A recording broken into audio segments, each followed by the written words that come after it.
Muy buenas noches. Hoy el mundo celebra el Día Mundial de la Diversidad Sexual, una manifestación de color, arte y mucha felicidad, pero sobre todo la marcha sirve para visibilizar y reivindicar derechos para una población que ha sido excluida, negada y abusada, incluso hasta los límites del exterminio.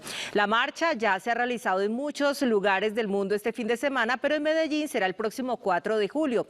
Este movimiento sexual de derechos sexuales y de identidades tiene que salir en defensa de los suyos porque se contraponen a la homofobia, la transfobia y a otras formas de negación.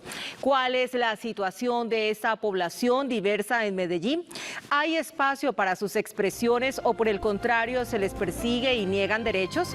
De eso queremos hablarles hoy. Así que, como ven, hacemos parte de una programación especial del canal para celebrar la diversidad con una noche especial. Empezamos el programa sobre la Medellín diversa. Seguimos con De Frente y una vez acabemos a las 9:30 de la noche por Telemedellín, presentaremos la película Mariposas Verdes de Gustavo Nieto Roa. Vamos a darle la bienvenida no solamente a todos nuestros televidentes, a quienes siempre les decimos gracias por acompañarnos en el programa del Consejo, recordándoles que estamos en directo desde el canal Parque Gabriel García Márquez, la sede de nuestro canal Telemedellín, que ya está abierto al público en general y los estamos esperando. Presentamos a nuestros invitados de esta noche: la concejala Dora Saldarriaga Grisales, el concejal Luis Bernardo Vélez Montoya, la gerente de Diversidad e Identidades de Medellín, Olga Patricia Llano Obando, y Sebastián Arenas Trujillo, en representación de la Alianza Social LGBTI de Antioquia y organizaciones LGBTIQ+ de la ciudad. Saludamos también a Camilo, quien nos acompaña desde el set esta noche. Él será quien sirva como intermediario para dejarnos conocer sus preguntas y comentarios, y en las redes los estamos escuchando porque el Consejo somos tú y yo. Camilo Gutiérrez, muy buenas noches y como siempre, gracias por estar con nosotros. Buenas noches, Catherine, a todos nuestros invitados en el set y a todos ustedes, invitados desde sus hogares, desde cualquier parte donde nos estén viendo, en la señal de nuestro canal Telemedellín, también a través de www.telemedellin.tv. Bienvenidos y los invitamos a participar conversando en redes sociales utilizando la etiqueta De Frente 2021, De Frente 2021. Hoy hablamos de diversidad sexual. ¿Qué tan conservadora o abierta es nuestra sociedad antioqueña, la sociedad paisa, frente a la diversidad sexual? Es nuestra pregunta del día de hoy y además tenemos tres opciones: A, muy conservadora; B, hay avances y tolerancia; y C, falta mucho. Ya están participando las personas de nuestra encuesta que están en redes sociales. Nos encontramos en Twitter, en Facebook, en Instagram, en todas las redes sociales del Consejo de Medellín, también en las redes sociales de nuestro canal Telemedellín. Muy importante, tenemos una línea WhatsApp habilitada, 304-538-4331, para que usted nos mande sus mensajes de texto cortos dándonos su opinión. ¿Qué tan abierta o conservadora es nuestra sociedad? Los invitamos a conversar utilizando la etiqueta De Frente 2021. Catherine. Muchísimas gracias, Camilo. Yo ya tengo mi respuesta. Ahora voy a dejarla también consignada en las redes sociales. Y empecemos, entremos en materia.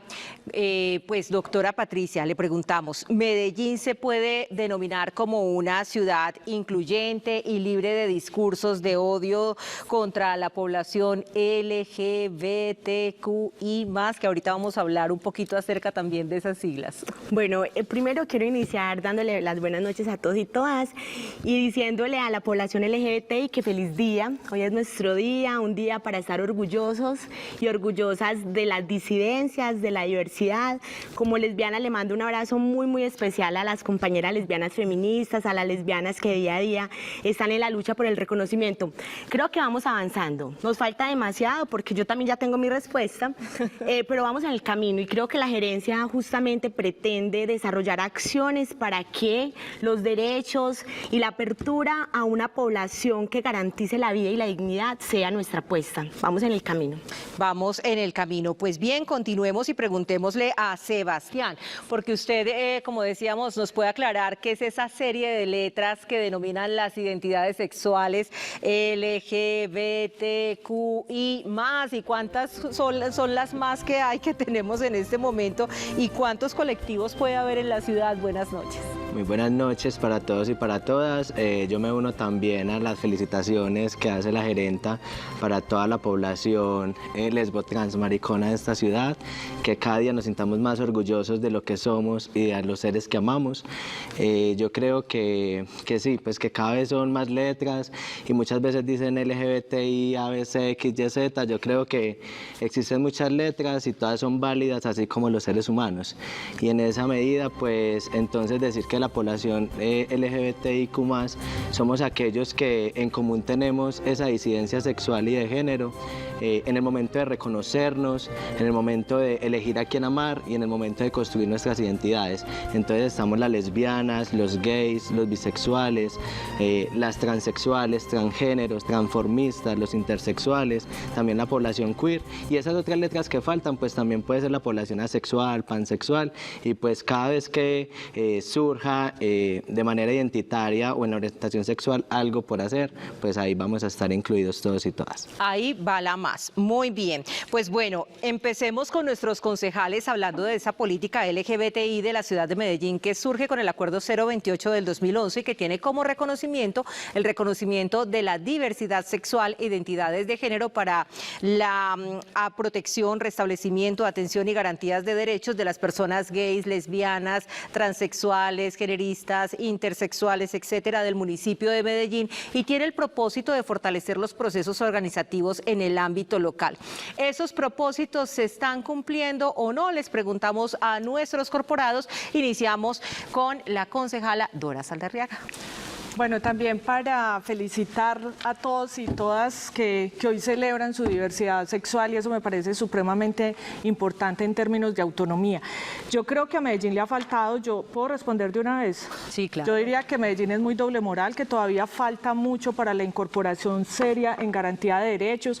Es una política que surge en el 2011, pero que apenas empieza a haber una aplicación y que ha faltado voluntad política de quien ha gobernado para generar unos reconocimientos directos, y eso va más allá de poner la bandera en junio, sino también tener un presupuesto serio y una garantía de derechos que permitan que ellos y ellas y ellas todos estén en Medellín con sus diversidades, pero con igualdad de derechos. Entonces sí creo que falta un paso gigante en términos de reconocimiento a redistribución, porque podríamos también hablar de cuánto presupuesto hay, cuáles son los programas en comparación con otras poblaciones, para darnos cuenta que todavía falta mucho para la incorporación de una política pública que les garantice unas condiciones de igualdad en la ciudad. Bueno, pues entonces vamos a preguntarle también a nuestro concejal Luis Bernardo Vélez, además un hombre que desde hace muchos años lo hemos visto muy activo en esta lucha por los derechos. Veamos también algunas de las apuestas que está haciendo la población en materia de esta política.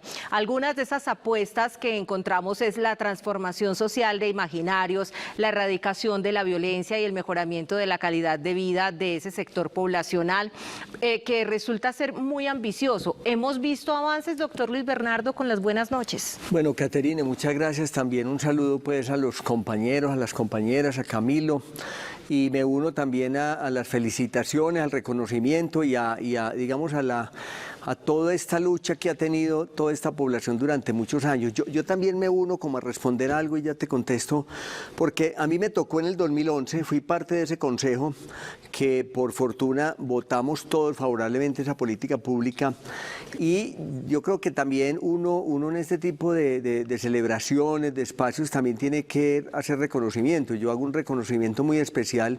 En ese momento el alcalde de la ciudad, Alonso Salazar, y yo conversé con él, dije vamos a comenzar el estudio del proyecto de acuerdo, un proyecto de acuerdo que demoró más de un año en discusión con toda la población LGBTIQ+,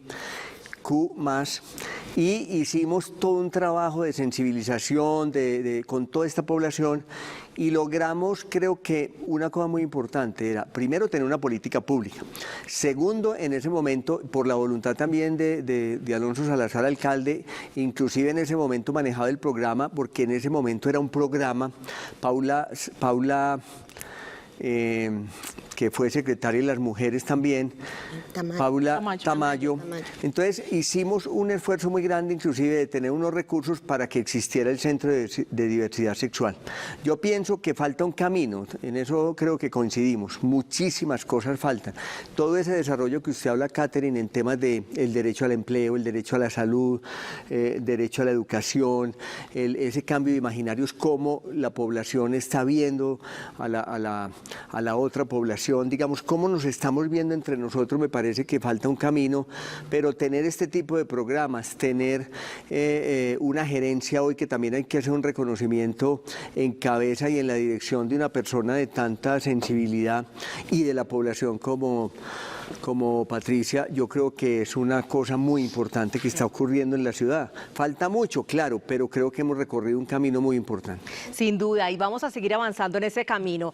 Gerente, un componente esencial de esta política pública es el derecho a la vida digna, como lo estamos escuchando, integrada por salud, educación, trabajo digno, goce del espacio público, integridad y seguridad personal. ¿Lo estamos viviendo en la ciudad de Medellín? No, y justamente creo que estamos trascendiendo un poco la idea solamente de los derechos civiles y políticos, es decir, desde allí empezó la política pública. Podernos reconocer, identificarnos, que nos vieran, somos lesbianas, somos gays, somos trans. Creo que ahorita estamos en la discusión y la posibilidad de poner sobre la mesa que implican los derechos económicos, sociales, culturales, que tienen que ver con la vida y lo estructural. O sea, hoy la población LGBTI está evidenciando y está mostrando toda la historia de vulneración que ha tenido, pero no simplemente por la voluntad política. O sea, creo que es una parte importante, pero también lo que sucede con una sociedad excluyente. Si yo como mujer trans voy a una empresa a conseguir trabajo, tengo todas las habilidades y capacidades y esa empresa no me da trabajo simplemente porque soy trans, entonces aquí tendríamos que preguntarnos, ojo, no es solo que haya una gerencia, no es solo que haya un recurso X, no es solamente eso, es cómo cambiamos esas relaciones de poder que la sexualidad obligatoria, en este marco lo heterosexual, nos ha puesto a conversar. Entonces, cuando yo te digo vamos caminando y vamos justamente en este ejercicio, es porque en esta administración estamos también poniendo de frente lo que implica para la ciudad de Medellín y sus corregimientos, una sociedad que ha sido vulneradora de los derechos, pero que hoy tiene toda una oportunidad para decir, venga, es que nosotros nos hemos equivocado porque los hemos excluido y las hemos excluido. ¿Cómo podemos realmente reincorporar y generar acciones de derecho? Entonces, desde la gerencia estamos impulsando eso, ¿cierto? Invitando, y creo que en eso hemos sido súper reiterativas en este mes. Señor, señora, usted tiene una pequeña empresa, vincule una persona de la población LGBTI, y con mayor fuerza vincule una persona trans. Si usted está viendo una mujer trans ejerciendo la prostitución, no la juzgue, no le mande la policía, no diga que por culpa de ella se incrementaron los robos y los asesinatos en su territorio. No, venga, bueno, ¿usted qué hace? ¿Quién es? Pero ¿cómo puedo generar con ella otro tipo de relación? Porque eso garantizaría realmente que vivamos un Estado de derechos que no solamente es administrativo, que implica una responsabilidad también colectiva. Muy bien, y sobre el tema, eso en cuanto al acceso al trabajo, ¿no? Que es un llamado obviamente a una respuesta de que no solamente es de la comunidad, sino que tiene que ver con todo el compromiso de sociedad. Pero hablemos, doctor Luis Bernardo, del acceso a la salud, un derecho esencial. Los retrovirales para tratar el tema del VIH, ¿cómo se está manejando hoy por parte de las EPS, la Red Pública de Salud del municipio? ¿Cómo se está actuando para atender esas necesidades específicas de la población? No, Catherine, yo creo que en salud, yo me atrevo a decir que es en el derecho tal vez uno de los derechos más rezagados en que está esta población. Es decir, también aprovecho, porque hay que decirlo, Patricia hablaba de la población trans, y yo creo, yo hice mucho y sigo haciendo, pero fui muy sensible durante mucho tiempo a la población trans, y sigo pensando que es una población muy atropellada, con muchas violencias, digamos, con mucha discriminación. Le doy una sola cifra oficial: 32 personas trans, mujeres trans, fueron asesinadas el año anterior, y este año van 20 mujeres trans asesinadas, la mayoría de ellas por su condición también de mujeres trans. Y yo creo que falta un trabajo en salud inmenso. Siempre hemos reclamado, y ojalá con Dora en el Consejo, tantos concejales que hoy somos sensibles al tema, haya una atención diferenciada en los servicios de salud. Yo creo que eso es una insistencia que hemos tenido en este derecho a la salud, que uno se imaginaría que la red de Metrosalud tenga mucha más apuesta en un trabajo de diferenciación hacia esta población. Y otra cosa que me parece es que todavía es muy difícil o a veces pareciera que es imposible todo ese acceso a esa, digamos, toda esa terapia, todo ese tratamiento, alguna de cirugía. Creo que en el plan obligatorio de salud todavía estamos muy lejanos de alcanzar esto. Entonces yo creo que ahí hay una reivindicación, un trabajo que todavía falta muchísimo por trabajar, y sobre todo, no solamente creo y que es el derecho que esté en la norma o que no esté, es también el cambio imaginario. La violencia que manifiestan muchas de esta población cuando llega a un centro de salud o a un servicio de urgencia es digamos, descomunal, la violencia que se ejerce inclusive por parte de los trabajadores de la salud hacia esa población. Es que hasta el simple hecho de llamarlos por su nombre, ¿cierto? Utilizar toda la serie de artículos con los cuales se sentirían mucho más cómodos e identificados forma parte de ese respeto y de ese imaginario que debemos cambiar. Le pregunto, concejal, hablábamos de las mujeres trans que en lo general no tienen ofertas laborales, capacitación, hay una larga exclusión y expulsión que les niega los caminos de un trabajo digno, trabajos sexuales, artesanales de sobrevivencia, y también esa estigmatización de que simplemente pueden desempeñarse en oficios estéticos es algo que hemos visto. Y esa exclusión del mundo académico, de la preparación, pues también viene, incluso lo mencionábamos antes de ingresar a cámaras, desde la propia casa, cuando son excluidos de la familia y pierden todo el cobijo y el abrigo para poderse desenvolver y encontrar esas herramientas para formarse académicamente. Nosotras logramos algo muy importante en el plan de desarrollo, y fue que uno de los indicadores de sapiencia se desagregaran, porque si no hay desagregación, nosotras no podemos medir bien cuál es el impacto y cuál es la línea base. Entonces logramos, por ejemplo, que en indicadores como sapiencia, como en el tema del Valle del Software, hubiesen unos cupos específicos para personas sexualmente diversas, porque miren, yo creo mucho en las decisiones de facto. O sea, si nosotros vamos a empezar a que cambiemos culturalmente, nos vamos a demorar años y se está trabajando para ello, pero hay que tomar unas decisiones de facto y como gobierno tienen que tomarlas, y eso implica entonces cupos especiales para personas sexualmente diversas. Planteábamos incluso el tema de la línea 123 diversa. No es lo mismo que tengan una atención con el 123 general a que haya una especialidad específica, y valga la redundancia, con personas sexualmente diversas. Yo creo que ahí hay que profundizar más, y mi postura crítica va en que no es que no haga un reconocimiento de lo que se ha avanzado, pero es que si nos hacemos paliativos de que estamos bien, no vamos a reconocer, por ejemplo, que en temas de todo en temas de la pandemia les fue súper mal a las personas trans, porque además tuvieron agresiones policiales, porque su única forma de ingreso era el ejercicio de la prostitución. Entonces, como todos estábamos guardados, ellas tenían de alguna forma que buscar comida, y hubo muchas agresiones policiales. Entonces, digamos que esto nos pone en unas condiciones, por ejemplo, ¿cuál son las estadísticas de renta? Yo no hablo de renta básica, ese es un término que se implementó, eso es ayuda humanitaria. La renta básica tiene otro componente. ¿Cuántas ayudas humanitarias se le han dado a las mujeres trans? ¿Cuántas sí hemos incorporado de manera efectiva? Es que si esto no es con cifras, vamos a decir, no, ninguno discrimina, nosotros somos súper bien. No somos súper bien, somos una sociedad homofóbica que todavía le cuesta tratar de tú a tú a una persona sexualmente diversa, y creo que ahí es donde yo estoy con Patricia en que esto es una corresponsabilidad social, pero que el gobierno tiene que tener más decisiones de facto, y eso es con platica.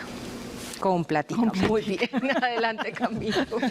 Bueno, las redes sociales siguen moviéndose. Tenemos una encuesta donde le preguntamos a todos nuestros televidentes, a los internautas, a quienes se encuentran y quieren participar con nosotros a través de las redes sociales. Dice, ¿qué tan conservadora o abierta es nuestra sociedad frente a la diversidad sexual? Y tenemos los siguientes resultados. Muy conservadora, dice el 32.1%.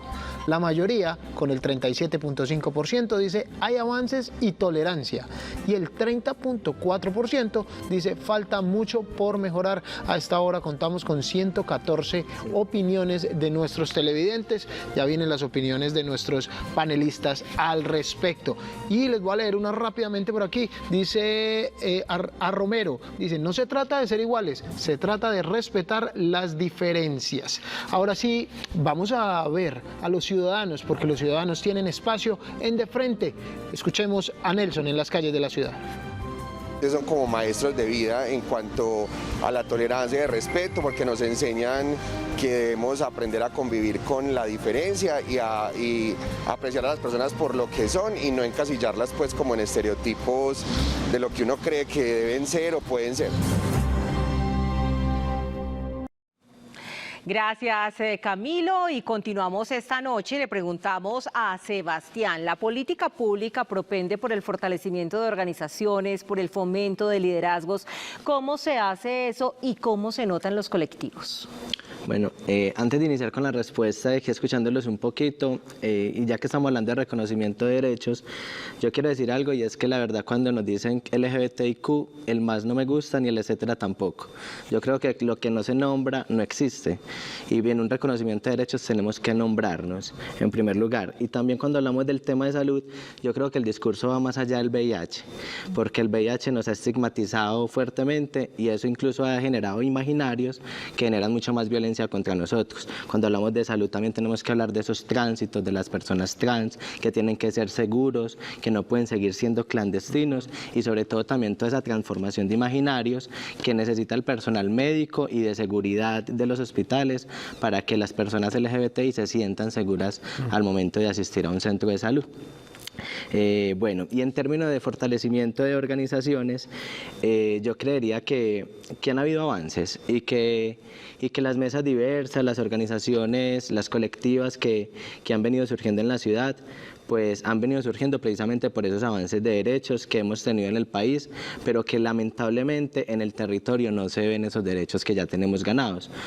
Y yo, por ejemplo, decía, cuando se celebraba mucho el tema de la aprobación del matrimonio igualitario, decíamos, pues muy bacano el matrimonio igualitario porque empieza a cambiar esos imaginarios en la gente del común, pero realmente en el territorio nos siguen matando, en el territorio, en el colegio se siguen burlando de nosotros.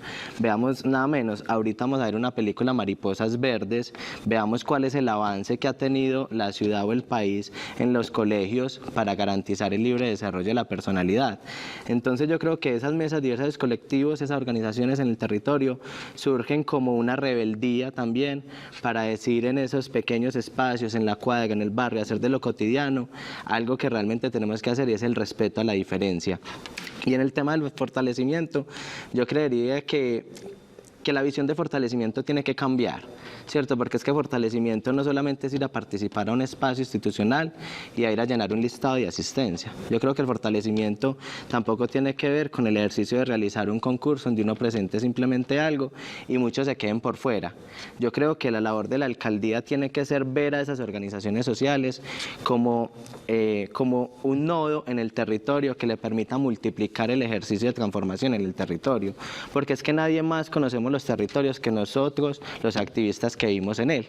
Y en ese ejercicio yo creo que el fortalecimiento tiene que ir orientado a apoyar esos planes de trabajo que tienen esas organizaciones sociales y comunitarias, entender qué es lo que están haciendo en el territorio y por qué lo están haciendo, porque es que los indicadores del plan de desarrollo a veces también desconocen lo que estamos haciendo en los territorios, y en ese sentido pues la transformación que nosotros estamos logrando no la estamos logrando de manera como tan grande como la soñamos, porque también lo institucional muchas veces no nos deja hacerlo.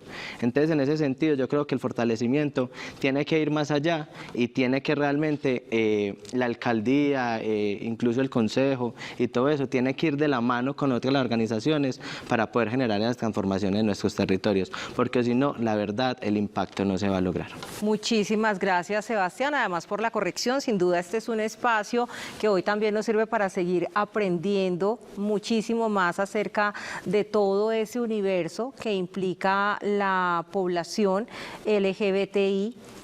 Así que toda esa terminología, la forma correcta de llamar, de cada vez apropiarnos e integrarnos más, sin duda para muchos desconocida. Esperamos que también este espacio sea una oportunidad para que sigamos creciendo y aprendiendo. Y continuamos también con más de nuestro espacio, porque no es tarea fácil asumir esta vocería, lo sabemos. Por eso queremos escuchar a Manuel Velandia, quien nos narra lo que ha sido toda esa construcción de plataforma política para reivindicar los derechos sexuales en Colombia.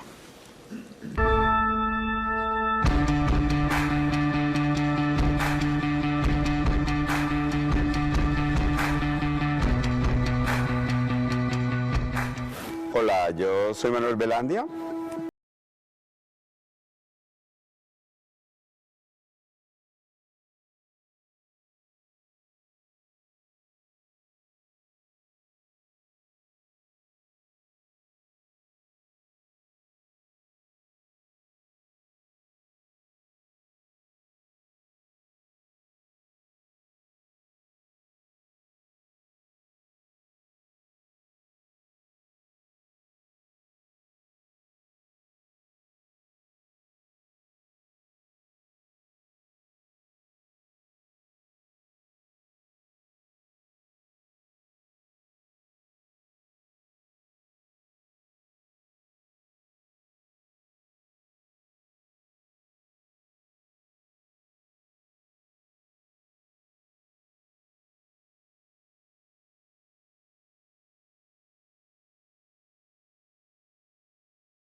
Luchar por nuestros derechos implica luchar contra la Iglesia Católica y otras iglesias cristianas, luchar contra la norma que no nos reconoce como iguales frente a los heterosexuales, luchar contra la salud, en que no se nos atiende pero también se nos considera enfermos. Y entonces esta lucha implica tomar posiciones políticas frente a los cuerpos, frente a los géneros, frente a las orientaciones sexuales, las expresiones comportamentales sexuales. Y eso parece molestarle a mucha gente en el país. Y es la razón por la que me lanzan una granada, un atentado a nuestra casa con mi amor. Y luego amenazas que se suman a toda la familia, que es el motivo que me lleva a refugiarme en España, país que me da el asilo por orientación sexual. Yo soy el primer homosexual reconocido como víctima del conflicto armado en Colombia. Si volviera a nacer, escogería ser marica, pero sería feliz desde más temprano. Y yo creo que eso es la experiencia de mi vida. Buscar ser feliz, pero también que otros sean felices. Por eso, aun cuando estuve 12 años en el exilio en España, no dejé de publicar artículos, de trabajar por el tema de los derechos de las personas en Colombia, pero también me integré a los procesos de las luchas en España y en Europa. Yo creo que no podemos parar. Yo creo que es necesario que en este momento en que nos hablan de ideología de género, en este momento en que quitan todos los presupuestos para que nosotros podamos trabajar, sigamos haciéndolo. No podemos retroceder, no podemos permitir que alguien decida por nuestro cuerpo, por nuestro género, por nuestra identidad, porque sobre todo somos ciudadanos, somos personas sujetos de derechos y tenemos el derecho y la obligación de ser felices.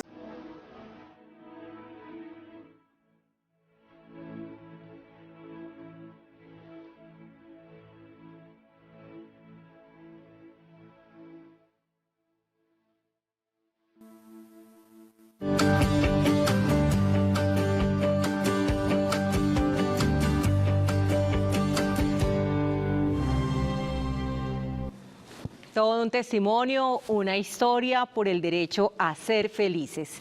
En nuestra sección Cuenta el Presidente, escuchemos cuál es la posición del presidente del Consejo de Medellín y por supuesto qué opina también sobre los derechos de la población LGBTQ y más.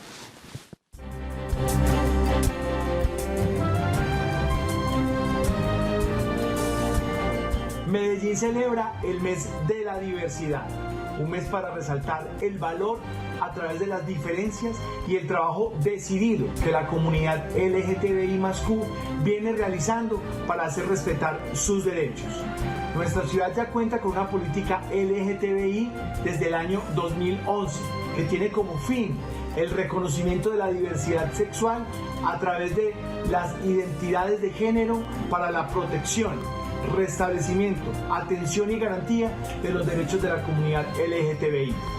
Cuenta con unos objetivos claves, como propiciar acciones públicas y privadas que garanticen, reconozcan y restablezcan los derechos humanos del sector social LGTBI de la ciudad y el fortalecimiento de los procesos organizativos de la población para garantizar su participación activa en escenarios de toma de decisiones, entre muchos otros.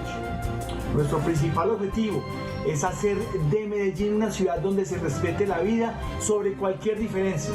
Todos somos seres humanos y tenemos los mismos derechos. Desde el Consejo de Medellín continuaremos velando para que la ciudad cuente con importantes proyectos que respalden la protección de la vida, derechos e integridad de toda la comunidad.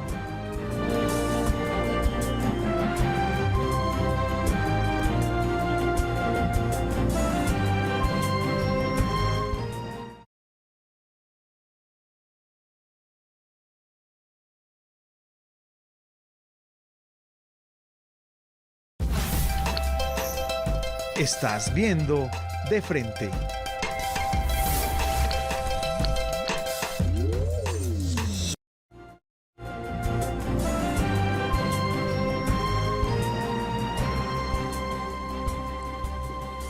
Gracias por continuar con nosotros esta noche en De Frente, espacio de la ciudad de Medellín y por supuesto nuestro consejo. Y en la noche de hoy también queremos decirles a ustedes que estamos muy contentos porque la acogida que ha tenido la apertura del canal Parque Gabriel García Márquez, sede de Telemedellín, ha sido inmensa.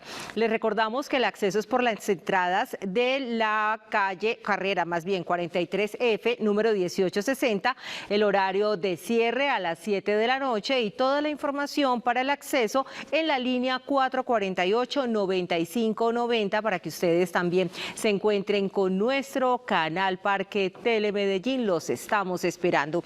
Y bueno, antes de irnos a los cortos mensajes, nuestra gerente de diversidad quería también pedirnos la palabra. Adelante. La réplica.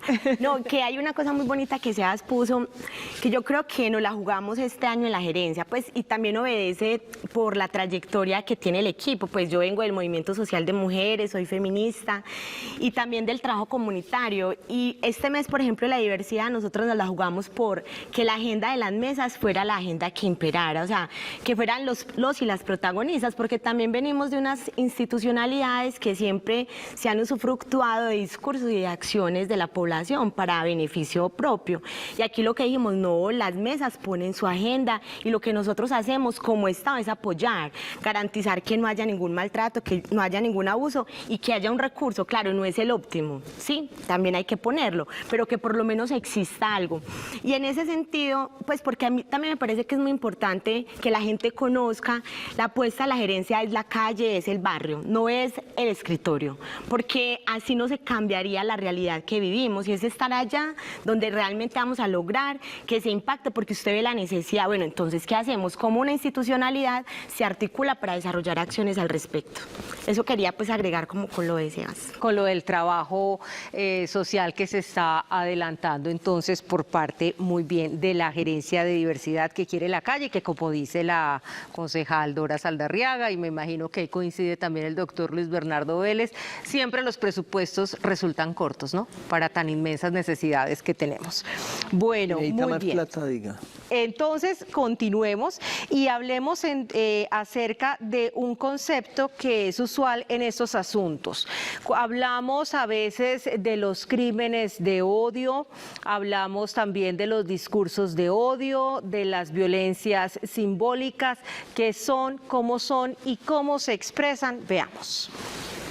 Hola, los saludamos desde Los Colores. Venimos a conversar con Alejandro Gómez, que es politólogo, abogado, asesor jurídico y docente, asesor jurídico de los colectivos LGTBIQ de la ciudad. Alejandro, queremos arrancar preguntándote, ¿existe el crimen de odio? El crimen de odio es un concepto elaborado por los organismos de derechos humanos, como por ejemplo la Comisión Interamericana de Derechos Humanos. No es un concepto que tenga aplicaciones del derecho penal puntualmente, por eso no lo encuentras en el Código Penal, pero es un concepto que ha cogido mucha fuerza en el ámbito de los derechos humanos para concientizar el tipo de violencias específicas que padece la población LGBTIQ+. Alejandro, hay un concepto que abarca de mejor manera estos casos, las violencias simbólicas, cómo son y cómo se expresan. Organismos internacionales de derechos humanos como la Comisión Interamericana de Derechos Humanos y el Relator Independiente de Naciones Unidas para Orientación Sexual e Identidad de Género, Víctor Madrigal Borlós, hablan de una serie de conceptos que abarcan esas violencias que padece la población LGBTIQ, como lo es el crimen de odio, el discurso de odio, pero ambos son manifestaciones de lo que tú nombras como violencia simbólica. Este concepto también ha sido elaborado por la Corte Interamericana de Derechos Humanos en su más reciente sentencia respecto al tema llamado Azul Rojas Marín contra Perú, donde señala que la violencia que padece la población LGBTIQ puede ser directa o indirecta y es de manera estructural e institucional, y por eso hablamos que hay unas violencias simbólicas que se ejercen directas o aquellas que se ejercen desde el discurso. Por eso hablamos de crimen de odio como una manifestación y discurso de odio como otra de estas. ¿Y qué significa? Es que la población LGBTIQ sufre estas violencias porque no solamente se busca atacar a la persona, sino enviar un mensaje a toda la población. De allí este carácter de simbólico. Alejandro, ¿hay datos que nos permitan materializar estas violencias y odio excluyente? A nivel general de América Latina, la Comisión Interamericana de Derechos Humanos en su informe de 2015, 2018 y 2021 ha rastreado como características generales de esta violencia la falta de denuncias y estadísticas oficiales, la violencia generalizada, la invisibilización de la violencia que se ejerce en los espacios cotidianos, la violencia intrafamiliar y otras formas de estas violencias, y que se concretan especialmente en el crimen de odio y particularmente en los homicidios y feminicidios que padece la población. Al respecto, organizaciones como Colombia Diversa y Sin Violencia LGBTI han elaborado informes que permiten identificar cómo ha habido un aumento progresivo de estas violencias en los últimos años. Por ejemplo, Sin Violencia LGBTI rastrea que a nivel de América Latina hay aproximadamente 1.300 asesinatos a personas LGBTI en los últimos 5 años, de los cuales puede encontrarse 545 de Colombia particularmente. Y Colombia Diversa en el año 2020 rastreó un aproximado 75 homicidios y feminicidios a población LGBTI en tan solo un año, de los cuales es alarmante el hecho de que sean 27 casos víctimas de mujeres trans. ¡Mamás, mamás presentes! ¡Mamás, mamás presentes! Una marcha que como en los otros años, será más que eso. Es una reivindicación de derechos de una población que ha sido mal vista, estigmatizada, violentada desde la moral y desde la negación. Bueno, impresionante porque estamos hablando de varios tipos de violencia que ya nos hablaba el concejal y le vamos a volver a preguntar por esa violencia que se materializa en el crimen, en el golpe, en el asalto, y ahora también con la concejal Dora hablaremos de esas violencias simbólicas, pero usted nos daba algunas cifras, doctor Luis Bernardo, que dan cuenta de esa exposición, vulneración e incluso exterminio al que se ha visto sometida a la población LGBTI. No, Catherine, yo creo que ahí en la nota ustedes lo decía el abogado, habrá muchas cifras que podemos decir acá, pero yo pienso que hay muchas violencias de mucho tipo, es decir, y voy a ponerlo de este sentido, ¿qué más violento que una persona haga su profesión, haga su universidad, toda una familia haga un esfuerzo para que estudie y llegue a un trabajo y por su orientación sexual sea discriminado y no se le dé empleo? Es decir, ¿qué más violento eso también? Entonces, lo que con esto quiero decir es que hay muchas violencias, no solamente el asesinato, no solamente todo el tema inclusive de la palabra, cuando yo digo marica, o sea, un montón de cosas que existen en nuestra cultura y en estos imaginarios sociales que discriminan, que violentan al otro, a la otra, y me parece que eso es lo más grave también que está ocurriendo, o sea, esas violencias silenciosas, esas violencias ocultas que también hacen mucho daño y que vienen desde la familia, es decir, cuando nosotros, y sé que todos los de acá que hemos tenido, por supuesto, toda esa relación, para una chica trans es muy duro, es muy violento cuando es discriminada por su papá, por su padre, por su madre, por los hermanos, se tiene que ir, tiene que abandonar la casa, es decir, hay un montón de violencias y en el tema de derechos, de educación, lo que hablábamos ahora con Sebastián en el tema de salud, hay unas violencias también ahí que pareciera que se han entre comillas legitimado, que se vuelven costumbre, que se naturalizan, pero que de verdad hacen mucho daño, digamos, y son de una dimensión de violencia muy grande. Concejal, aquellas violencias que están incluidas también en el bullying, en el matoneo, en esa palabra, en el ignorar, como usted decía también, el no ser capaces del tratar de tú a tú a una persona con identidad sexual diversa, como también podríamos expresárselo a nuestros televidentes, forma parte de esa discriminación y esa violencia que como sociedad ejercemos. Yo creo que, digamos que ahí es muy importante revisar que todas estas violencias afectan a las personas sexualmente diversas y que nosotros tenemos una sentencia que es un hito, que les voy a decir que también aquí le hicimos el quite como sociedad, que fue la de Sergio Urrego, y sacó el ministerio en su época unas cartillas, y por eso, vuelvo y digo, somos una sociedad muy doble moral, y esas cartillas no se aplican en los colegios porque la gente salió a decir aquí todo el mundo va a volver gay, no sé qué, y siendo que eran unas cartillas para la defensa de los derechos humanos en los colegios, no se aplicaron. Y yo creo que eso es importante porque decimos, avanzamos, somos un país muy santanderista y sacamos normas y normas, pero ¿cuáles cumplimos? Entonces sí avanzamos, tenemos sentencias, pero en la práctica es lo que dice Sebastián, en la práctica nos debemos de revisar incluso en nuestros microespacios qué tanto discriminadores somos, si nosotros, si nosotras aceptamos a las personas, les reconocemos, porque yo tengo también un lío con el tema de la tolerancia, que eso me pone como en otros lugares, reconocer al otro en su diversidad, pero con igualdad de derechos. Yo ahí también, y como sé que la gerenta ahora va a hablar, también hemos insistido mucho en el tema de la mesa de casos urgentes, porque es necesario que haya acá una especialidad que le haga el seguimiento a estos casos que son muy diferentes a los casos de población heteronormativa, porque aquí se ve, por ejemplo, y con lo del video yo pensaba, yo no sé qué es más tenaz, la golpiza o quien está grabando el video sin hacer nada, o sea, eso también me parece tenaz con lo que ahora pasa en redes y grabamos pero no hacemos nada, hay una discriminación tan tesa que hasta les incomoda los cuerpos en la calle. O sea, una persona trans puede estar simplemente transitando la ciudad y en la sola forma de ser insurrecta, de tener otra corporalidad, ofende a los que son, entre comillas, gente de bien y que generan unas agresiones particulares. Y yo creo que ahí es muy necesario hacer unas atenciones específicas,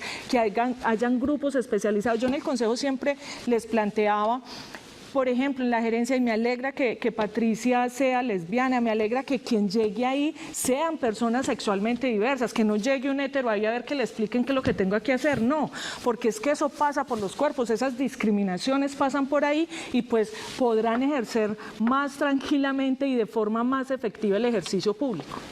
Muy bien, pues vamos entonces a continuar en este tema, a hablar acerca de una de esas apuestas institucionales que tendrían que hacer esas acciones de violencia contra los trans, sobre todo en sus familias, espacio público, hasta el asesinato transfóbico que estábamos mencionando, y acerca de eso que nos dice la concejala Sebastián, pues la verdad es que incluso pareciera que hay espacios que se limitan, ¿cierto?, para la población, y como que hay otros mundos de los que son excluidos como que no debieran verse incluso. Sí, yo creo que ahorita, como lo decían pues los compañeros, yo creo que aquí en la ciudad somos una sociedad de doble moral, más que doble moral yo diría que mojigatas, porque es que realmente de puertas para adentro pasan unas cosas y de puertas para afuera pasan otras, y eso pasa mucho con las mujeres trans realmente, y en ese ejercicio del espacio público también de cómo lo habitamos, también a veces algunos se vuelven un gueto de exclusión contra nosotros, y hay que decirlo, o sea, lo que pasaba con el Parque El Periodista, que no se podía que las mujeres trans lo habitaran, y porque si por ejemplo el centro es un lugar para todos y lo mismo que la ciudad. Entonces yo creo que también esa discriminación, no solo simbólica, sino también estructural, se materializa mucho en el espacio público, contra la población LGBTI y donde las personas trans realmente son las más violentadas. Ahorita lo decíamos, ¿y por qué las mujeres? Y es también ese asunto de renunciar al ser hombre, esta sociedad machista, patriarcal, que no aceptaría que uno renuncie a ese poder que nos ha generado esa heteronormatividad, también es un motivo de exclusión para esas mujeres. Y hay algo que también me parece importante hacer, y es que también las entidades judiciales no es que hagan mucho contra los discursos o los crímenes de odio contra nosotros, y no nos vamos muy lejos. Ahorita le decía Manuel Belandia con León Zuleta, un crimen que todavía no se ha resuelto, y por ejemplo lo que pasó hace 2 años con la izada de la bandera en el pueblito paisa. Nosotros desde la Alianza Social de Antioquia, que hicimos parte de ese homenaje que hicimos a la ciudad en los 50 años de orgullo, fuimos quienes denunciamos a Luis Emilio Arboleda, y también lo nombro porque también me parece importante hacerlo. Lo denunciamos contra eso y eso no ha pasado nada. Y eso generó toda una violencia simbólica contra nosotros, que además lo llevó a redes sociales, y que en redes sociales y en televisión siguió generando discriminación contra nosotros. Entonces, no solamente la sociedad, sino también los entes judiciales que están haciendo contra nosotros, y si nos vamos allá también quienes tienen que garantizar nuestra protección, que debe ser la policía, pues está generando más una labor de coerción que de protección al ciudadano. Entonces yo creo que es una labor donde toda la sociedad civil y el gobierno también deben de trabajar. Doctor Luis Bernardo, le pregunto también por ese drama de la expulsión desde el hogar, que si bien es una instancia privada, como lo está mencionando Sebastián, allí también deberíamos actuar como sociedad. ¿Cómo lo podemos hacer? En un minutico, por favor. No, yo creo que lo que hemos hablado acá, y ya terminando el programa, es decir, nosotros hemos avanzado, pero creo que falta un camino que también tiene que ver con la familia. Yo siempre insistía mucho, y creo que con Patricia se va a lograr y se está logrando, que tenemos que llegar a muchos espacios también, a la escuela, a las universidades, desde temprana edad. Nosotros hemos hecho una cultura digamos, de discriminación, de estigmatización hacia la diferencia. Es decir, nosotros le tenemos mucho miedo a la diversidad. A nosotros nos han criado desde la familia que tenemos que ser igualitos, que tenemos que juntarnos con unos, que los otros son muy peligrosos, y yo creo que la diversidad tiene que convertirse en una oportunidad en esta sociedad, y hablo de diversidad no solamente sexual, sino de religión, de estrato, es decir, tenemos que lograr una sociedad mucho más reconciliada desde la diferencia. Muchísimas gracias, doctor Luis Bernardo. Y para nuestra gerente también, en un minuto, le quiero preguntar si es posible pensar en una casa refugio para la población LGBTI, porque pues digamos que la institucionalidad que usted representa no es eso, pero sí debería ser pensado un lugar para acoger a aquellas personas que no son respetadas en su hogar. Claro, incluso a mí me gusta mucho que acá estemos con un concejal y una concejala, porque el reto sería incluso que ejes ser un tema de unos concejales y de unas, sino que sea un tema de ciudad, que todos y todas sea realmente una apuesta política y no una apuesta electoral. Entonces, desde ese lugar, una casa hoy que tenga un enfoque diferencial para la población LGBTI es muy importante y es, digamos, nosotros vamos a entregar por lo menos unos estudios para ello, porque sí creemos que es vital no solamente tener el espacio físico, sino tenerla acondicionada con todas las posibilidades. Y como sé que ya va a empezar el toque, yo quiero decir algo. Mire, nosotras creemos profundamente en la libertad. Jamás la institucionalidad se había pensado en hacer un trabajo con la población privada de la libertad desde las diversidades, desde las disidencias sexuales. Y lo estamos haciendo en este momento. O sea, la gerencia dijo, vamos a garantizar la vida de esos seres humanos que están privados de la libertad, que son también parte de nuestra población. Le di bien. Muy bien, adelante Camilo. Bueno, llegó el momento para todos nuestros invitados de nuestra sección que se llama El Trino Complicado. Esta semana no fue un trino, lo sacamos de la red social Instagram y habla precisamente de ese tema que estábamos tocando hace unos minutos, las microviolencias, esos pequeños actos que generan tanto daño. Por ejemplo, preguntar cuál es el hombre y cuál es la mujer de una relación homosexual, por ejemplo. Creer que todos los hombres gays tienen VIH, decir que todas las personas LGTBIQ+ son promiscuas, creer que los hombres no pueden ser bisexuales, decir que alguna mujer lesbiana es lesbiana porque no ha probado un buen hombre, sacar a alguien del closet. Son pequeños actos que generan mucho daño y que tal vez hemos normalizado. ¿Qué piensa, concejal Luis Bernardo Vélez, de esas microviolencias? No, totalmente de acuerdo. O sea, es que, y que además son muy sutiles, es decir, se han naturalizado de una manera que uno ni las, a veces hasta hay que reconocer en el mismo lenguaje, en la palabra uno mismo diario, comete un montón de cosas, digamos, de este tipo, y que son violentas y que estigmatizan y que generan mucho daño. Sí, reconozco que hoy me acabo de enterar que de pronto salir del closet era una expresión que podía resultar ofensiva. Sebastián. Sí, realmente salir del closet, yo creo que también, aparte de mojigatos, somos morbosos y nos queremos meter en la intimidad de cada persona. Sí. El asunto de preguntar si es hombre, mujer, si no ha probado macho, esto y lo otro, yo creo que son asuntos de la intimidad.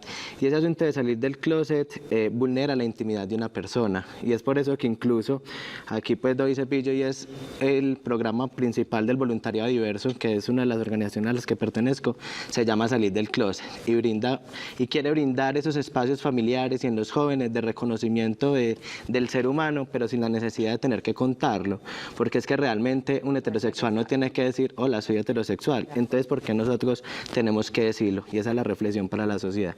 Esa me parece que es la clave del asunto, mirar seres humanos, no mirar genitalidad, y vamos a ver qué piensan más televidentes alrededor de este tema con nosotros.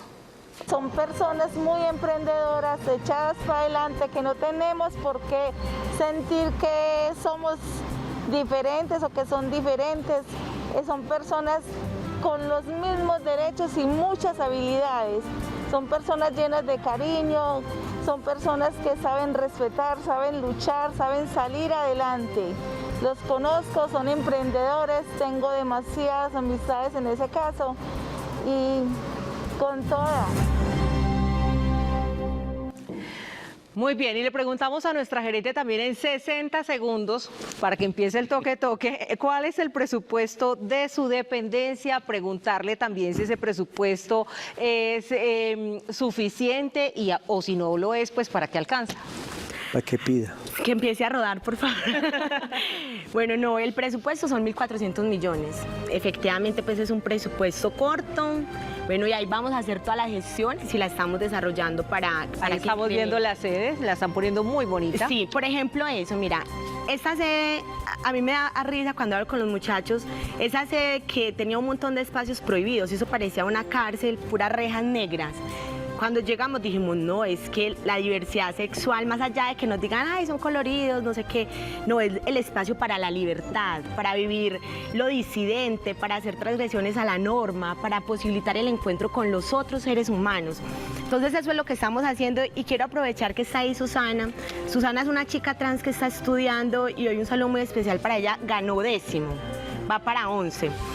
Y procesos así son los que la gerencia también quiere contar. Yo le decía ahorita a Sebas, qué bonito nosotros también evidenciar que tenemos muchos problemas, es real, tenemos unas deficiencias graves de tipo estructurales que en estos años que nos quedan de administración no las vamos a cambiar, pero que sí tenemos el reto de hacerlas visibles, pero aportar también muchas acciones para que eso se desarrolle de una manera distinta. Muy bien, bueno, vamos llegando al final de nuestro espacio, agradeciéndoles a todos, por supuesto, y celebrando con ustedes este Día de la Diversidad, todos además aprendiendo para cada vez ser mucho más inclusivos. Y hoy en el Consejo de Medellín estuvieron en sesión nuestros corporados hablando acerca de nuestro canal Telemedellín, donde además se hicieron muchas recomendaciones sobre cómo debe ser mucho más oída y también mostrada la ciudadanía. Y frente a esto, pues queremos también compartir con ustedes un trino que deja nuestra gerente en parte de su exposición, Johanna Jaramillo, y escribe: